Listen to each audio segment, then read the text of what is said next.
The Miami guys are viewing it as, hey, we got really tested. It was a very, very physical game, as physical as they've had all year, and we were able to win. It's the first Sweet 16 since 2000 for Miami, a two-parter. Obviously, you have a 305 area code. I know that that's Miami, courtesy of Rick Ross. I'm kidding. Now, look, you obviously have seen this team. How has it progressed? It is not a powerhouse yet, but everyone loves to say, oh, well, you thought that they were football and now they're basketball, and oh my God, the changing of the guard with Miami. But I mean, really, Larranaga has done a fantastic job, but how have you seen this program progress from last year? They've always been relevant, especially with Frank Haith, but being a 2 seed, being a Final Four favorite, maybe even a national championship favorite. It's hard to believe, to be honest. Those of us in Miami are still getting used to the idea of the words University of Miami and Sweet 16 and number 2 seed and ACC champion. Just to type the words ACC champion Miami. They went 13-0 to start the ACC, which I couldn't believe.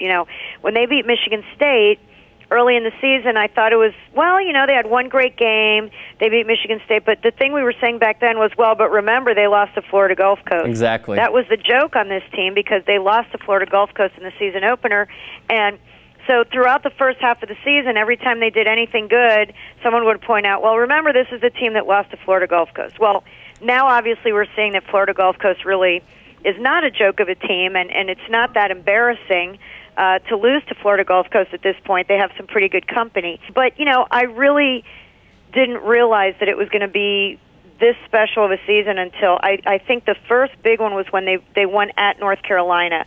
That's something that Miami hadn't done. I think they had played 20 times there and won once. So when they beat North Carolina at North Carolina, it raised my eyebrow.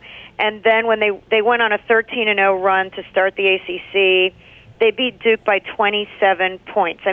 I just remember sitting there watching Mike Krzyzewski here at UM in the gym, just looking completely perplexed. Like, how is this happening? How are we losing by 27 points to Miami? And we were all asking the same question. Who are these guys? Is this like the Miami Heat came over here and is, wearing the UM jerseys? It's new. It's very new for Miami. The team has always been, in recent years, decent. They'd have a big win, but then they'd lose, 3 in a row, or they'd be winning a big game, and then at the end they would always find a way to screw it up the last 5 minutes. Right. So, that's kind of what we were used to around here, and we're not used to a team that just consistently wins all different ways, all different kinds of games, close games, blowouts.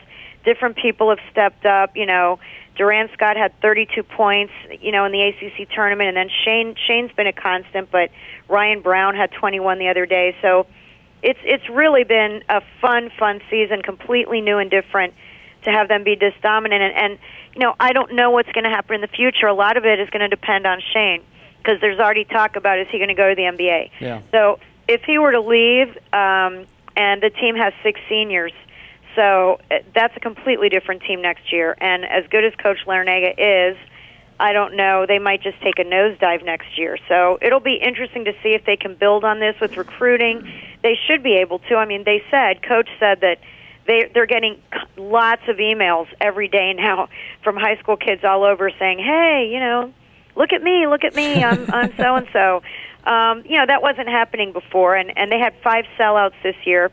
That's also never happened. They always sell out Duke and North Carolina because people want to go see Duke and North Carolina. But this year they actually had 5 sellouts, which is a record. So everything's been a record this year. They've broken every milestone possible. And, it's going to be interesting. With the Heat doing so well, too, there's definitely, this has always been a Miami Dolphin town and a UM football town, but the UM football team has been down for a while now. Yeah. And it's becoming a little more of a basketball town. Let me ask you this. How do you like their chances against Marquette, a tough, gritty Big East team?